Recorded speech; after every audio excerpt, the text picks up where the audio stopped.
Welcome to அzeemskitchen. நாம் இன்றைக்கி என்ன செய்ய போகிறோம்னு பார்த்தீங்கன்னா, வெங்காயமும் ராகி மாவும் கலந்த ஒரு கலவையில் ஒரு வடை சுட்டால் எப்படி இருக்குன்றதை பார்க்க போகிறோம். வாங்க வீடியோக்குள்ளே போகலாம். வீடியோக்குள்ளே போகிறதுக்கு முன்னாடி சப்ஸ்கிரைப் பண்ணாதவங்க மறக்காமல் சப்ஸ்கிரைப் பண்ணிக்கோங்க. இதற்கு தேவையான பொருட்கள்: வெங்காயம் 4, பச்சை மிளகாய் 8, புதினா கொத்தமல்லி ஒரு கையளவு, மிளகாய்த்தூள் 2 டீஸ்பூன், ராகி 1 கப், தேவையான அளவு உப்பு. நீளமாக கட் பண்ணி வச்சுருக்க வெங்காயத்தை ஒரு பவுலுக்கு மாற்றிங்க. நல்லா கொஞ்சம் உதிரியாக ஆகிற மாதிரி கொஞ்சம் பிசைஞ்சு விட்டுக்குங்க. அது கூட அந்த கொத்தமல்லி தழை, புதினா தழை, பச்சை மிளகா 3ஐயும் மிக்ஸ் பண்ணி நல்லா பிசைஞ்சு விடுங்க. அந்த வெங்காயத்தில் இருக்க தண்ணி இறங்கி அந்த ஈரத்துலேயே அது நல்லா மிக்ஸ் ஆகணும். இது கூட அந்த மிளகாத்தூளும் உப்பும் எண்ணெயும் போட்டு நல்லா பிசைஞ்சு விட்டுங்க. இதில் தண்ணி கொஞ்சமாக தான் சேர்க்க போகிறோம், ஏன்னா வெங்காயத்துலேருந்து தண்ணியை வச்சே இதை நல்லா பிசைஞ்சுங்க. இப்போது ராகி மாவை மிக்ஸ் பண்ணி அது அந்த ஈரப்பதத்தை பூரா அந்த மாவே உறிஞ்சிக்கும். இங்கே எல்லா மாவையும் போட்டுட்டு இந்த வெங்காயத்தில் இருக்க ஈரத்துலேயே வச்சே இந்த மாவு கெட்டியாகிற வரைக்கும் பிசைஞ்சிக்குங்க.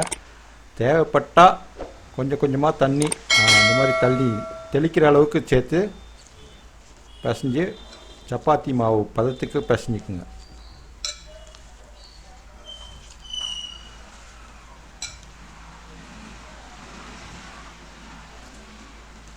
பார்த்தீங்களா, நல்லா பிசைஞ்சிங்கன்னா எல்லா மசாலாவும் மிக்ஸ் ஆகி இந்த மாதிரி சப்பாத்தி மாவு மாதிரி ஆகிடும். இதை நம்ம சின்ன உருண்டைகளாக உருட்டி வச்சுக்கலாம். ஒரு பூரிக்கு எடுப்போம் தெரியுமா, அந்த அளவுக்கு மாவு எடுத்தால் போதும். சின்ன உருண்டைகளாக உருட்டிக்குங்க. இப்போ எல்லா உருண்டையும் உருட்டியாச்சு. இப்போ வானொலி வச்சு அடுப்பத்தை வச்சு எண்ணெய் விட்டு பொரித்து எடுக்க வேண்டியதுதான். மசால் வடை தட்டுவீங்க பார்த்தீங்களா, அது மாதிரி தட்டி பொரிச்சிக்கணும்.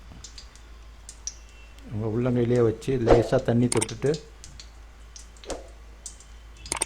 ரொம்ப சப்பையாக இல்லாமல் ரொம்ப தடியாக இல்லாமல் எண்ணெயில் போட்டுங்க. எண்ணெய் வந்து ரொம்ப ஸ்லோ ஹீட்டில் தான் பொரிக்கணும் இது, ஏன்னா ராகி வேகிறதுக்கு கொஞ்சம் நேரம் ஆகும். அதனால் ஸ்லோ ஹீட்லேயே வச்சு மெதுவாக பொரித்து எடுத்துக்கோங்க. இது பொரிஞ்சிச்சா இல்லையான்றது மேலே அந்த தெரிகிற வெங்காயம் இருக்குது பார்த்தீங்களா, அது ப்ரௌன் கலரில் ஆச்சுனாக்கா அது நல்லா வெந்துருச்சுன்னு அர்த்தம். இந்த ஸ்டேஜில் வந்து நம்ம வடையை வந்து எடுத்துடலாம். இதை வந்து புதினா சட்னி கூட சேர்த்து சாப்பிட்டிங்கன்னா சுவையாக இருக்கும். ராகி வடை ரெடி. இந்த வீடியோ பிடிச்சிருந்துச்சுன்னா லைக் பண்ணுங்கள், ஷேர் பண்ணுங்கள், கமெண்ட் பண்ணுங்கள். மறக்காமல் சப்ஸ்கிரைப் பண்ணிக்கோங்க. பக்கத்தில் இருக்க பெல் ஐக்கானை கிளிக் பண்ணிக்கோங்க.